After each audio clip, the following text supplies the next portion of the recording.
ubukiranutsi dufite aho twabukuye.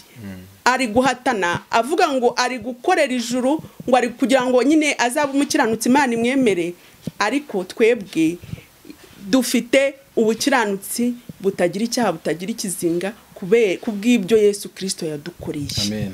Ntabwo ari kubw'imirimo yacu dukora. Iyo nzira ni ijyana abantu kurimbuka, ahubwo inzira Imana yiciriye imwe. Mbuzi ibyo niringiraga, ngize agahinda nihebye, ndapfukama nsaba Imana wimenyeshe inzira y'ukuri, inyobori y'umusaraba niyo mibabaro ya Yesu, yishyizeho ibyaha byanjye, arapfa arazuka mbona ubugingo.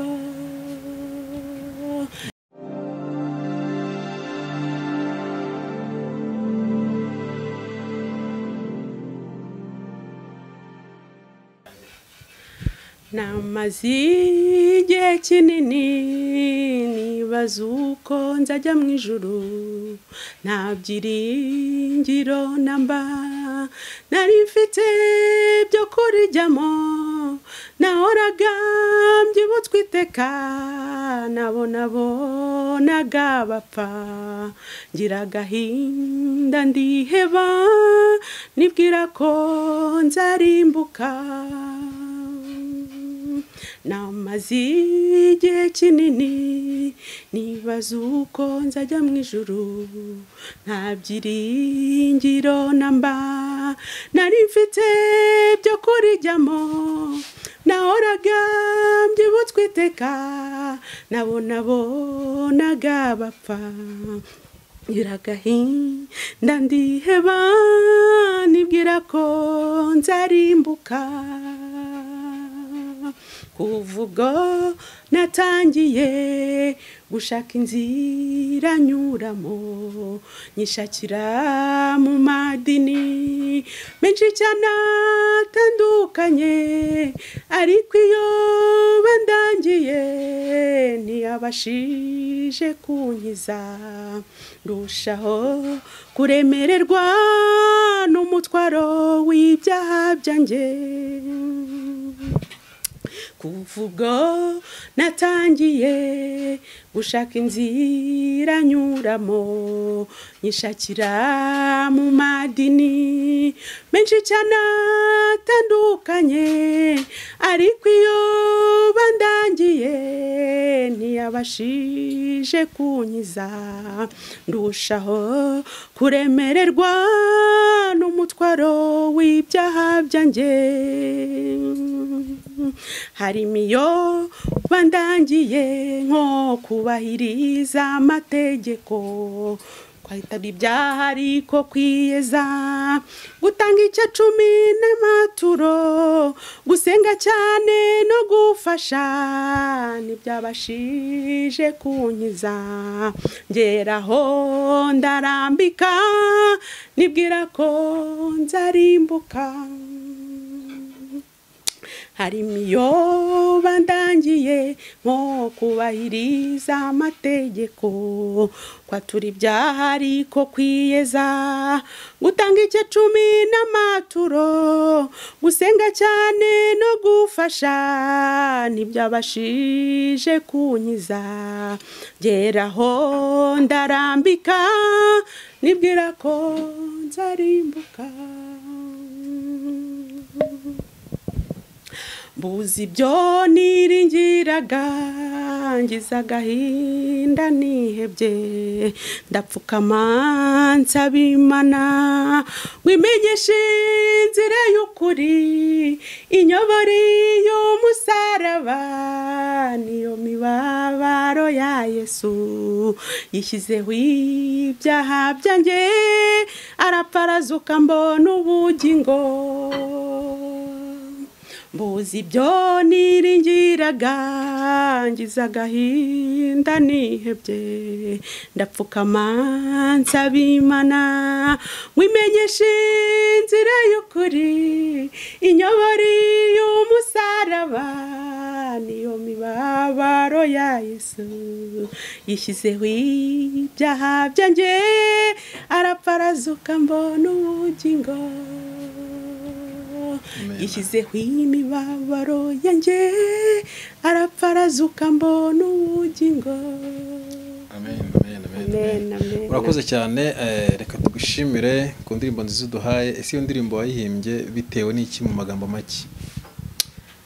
Iyo ndirimbo nayihimbye bitewe n'igihe kinini namaze ntaramenya ijambo ry'ubutumwa bwiza icyo ari cyo. Ubutumwa bwiza kuko numvaga ari ubwo kumbwira ko nabonye urubyaro, ko mpawe visa yo kujya hanze, ko mpawe inzu mu mujyi wa Kigali, mbese ibintu bisa bityo. Numvaga nyine ari bwo butumwa bwiza nyine ngomba kubwirwa, ariko nubwo na ibyo bintu byose nyine nabwirwaga hari ibyo nagiye mbona, ariko nari nsigaranye ikibazo cy'ubwoba mu mutima wanjye ngo ese mpfuye najya he? Ese mpfuye najya mu ijuru? Yewe kuko nanabiririmbye igihe kinini ndirimba ngo mbese izina ryanjye ryanditswe mu gitabo, ndirimba ngo ese nuza izina ryanjye rizaba ririmo. Nza kumenya neza ko hari yindi nkuru nziza ngomba kumenya, inkuru nziza yuko icyo kintu nyine cy'ubwoba nyine cyahoraga mu mutima wanjye ko napfuye najya he, ariko nza kubwirwa inkuru nziza yuko hari umuntu wapfuye mu mwanya wanjye, ko nge ntagipfuye ahubwo ko yapfuye mu mwanya wanjye. Icyo kintu rero gihora kinitirije kindiho gita kimera nk'igikebwe ku mutima, mpita numva ndaruhutse, mpita numva mbonye umunezero, mpita numva mbese ndaruhutse kuko naje gusanga nyine ibyo byiza byo mu isi ari ibintu bizashira, ariko menye ko hari uwapfuye mu mwanya wanjye, ko ngewe ntagipfuye, uwa ari we Yesu Kristo, ko yishyizeho ibyaha byanjye byose. Mpita nyine numva ndaruhutse nkimara kumenya ayo makuru meza. Rero nkimara kumva icyo kintu kivuye gikebwe ku mutima, nahise nyine nuzura umunezero, ntangira kuririmba. Erega dore ko nyine nari n'umuririmbyi, nari nanjye dirijante rwose. Abaririmbyi bose nyine twagiye tubana, hari abashobora kuzabona iyi video, biriya bintu byose nabakoreraga mbashyira ku murongo, ni muri kuririmba gutya hagira uririmba nabi nkamukuramo. Yewe ni bwa bwibone nyine umuntu aba yishyize hejuru ashaka kugira ngo nyine wakorera ijuru, ngo azajye mu ijuru binyuze muri iyo mirimo yose. Ibyo byose rero nkimara kubona ko nyine byari ubusa, bitari byigeze bimpaye amahoro n'icyo kiruhuko cyo mu mutima, nahise ntangira kuririmba. Umukiranutsi iyo akebweho nyine icyo kintu atangira kuririmba. Ubundi nitwe tuba twemerewe kuririmba, abakiranutsi nibo bemerewe guhimbaza. Nawe se uzavuga ngo ndi umuvugabutumwa cyangwa ndi umuririmbyi runaka, nakubaza atese uri umukiranutsi? Ntabwo yabimenya kuko atazi ubukiranutsi dufite aho twabukuye. Ari guhatana avuga ngo ari gukorera ijuru, ngo ari kugira ngo nyine azabe umukiranutsi Imana imwemere, ariko twebwe dufite ubukiranutsi butagira icyaha, butagira ikizinga, kubw'ibyo Yesu Kristo yadukoreye. Ntabwo ari kubw'imirimo yacu dukora. Iyo nzira ni ijyana abantu kurimbuka, ahubwo inzira Imana yiciriye imwe. Izera uyu mwana azaba abonye ubugingo, nawe utamwizeye ngo aciriweho iteka. Nicyo kintu cyamaye amahoro, bituma ntangira kuririmba, bituma ntangira gucuranga, bituma ntangira kubyina, bituma ntangira kuvuga inkuru nziza. Kuko inkuru nziza hari n'inkuru mbi, murapfuye, Imana irabarimbuye, gutya na gutya. ariko ngewe nabwiye inkuru nziza y'uburyo Imana yangize intungane, yangize wera, yangize umuziranenge, nta cyanjye kirimo, ahubwo ko ari Kristo wabinkoreye. Maze kubimenya, maze kumenya ayo makuru, ntangira ndakira. Ubundi bisaba kwakira nanone. Umuntu aguhereje ikintu ukanga kwakira, abantu bazazira ko banze kwakira gusa imbabazi. Ntabwo bazazira ko mbese ari uko bavutse k'abanyabyaha. Iyo nkuru nziza tuvuga ni kubwira ngo Imana yataze imbabazi muri Yesu. Akira Yesu, wizere ibyo yagukoreye ko ari we yabikoreye, hanyuma wakira umwambaro wo gukiranuka. Amen. Ni imyenda ibiri. Hari umwambaro w'ubunyacyaha wavukanye, ari nawo ugutera kugenda wishakishiriza, wiremera ibicocero. Ubwo ni ubucocero uri gushaka. Hari n'umwambaro wo gukiranuka Imana yadodeye abantu ni Yesu Kristo. Ubwo yishyiragaho ubunyacyaha, arangije kubwishyiraho, arabwambura. Yesu ajya ku musaraba, hari ikanzu yambuye. Iyo kanzu nko gukiranuka kwe yarahereje abantu bose. Nta muntu n'umwe Imana itahaye imbabazi muri Yesu, kandi yazitanze rimwe. Uwo mwambaro bisaba kuwambara, maze ukambura ibyo bicocero byawe uri kwishingikirizaho. Uwo mwambaro bazagusohora nka wa bantu wari watumije ubukwe, yaje abonyemo umuntu atambaye umwenda w'ubukwe, abwira abagaragu bati ni mumusohore.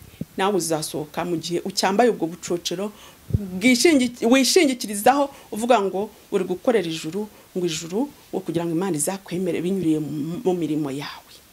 Aho uri bibeshya. Ambara umwambaro Kristo yaduhaye. Reka dusoza ikiganiro cyacu. Hari igice waririmbye uvuga ko ubu ngubu uri amahoro, utakifuza amaviza, utakifuza amazu. Ese koko mu by'ukuri wumva nyine urwego wararurenze rwo kuba wakenera iby'iyi si? Muvandimwe, urwo rwego nararurenze. Urwo rwego nararurenze kuko ndi umuntu wari ubabaye, mpora ndi mu maganya, ngo abavandimwe banjye ngo bafite ibi, ngo bafite imodoka, ngo baba hanze, ngo abavandimwe banjye ngo ni njyewe, ngo udafite ibi n'ibi. No, ntibikibaho. Yesu niwe soko imara inyota. Yamaze inyota y'ibyo bintu byose. Mbibonye sava, ntabibo ibyo mbonye, ibyo mfite byose nanjye ubwanjye ndi uwo mucunguzi. Amina. Amen.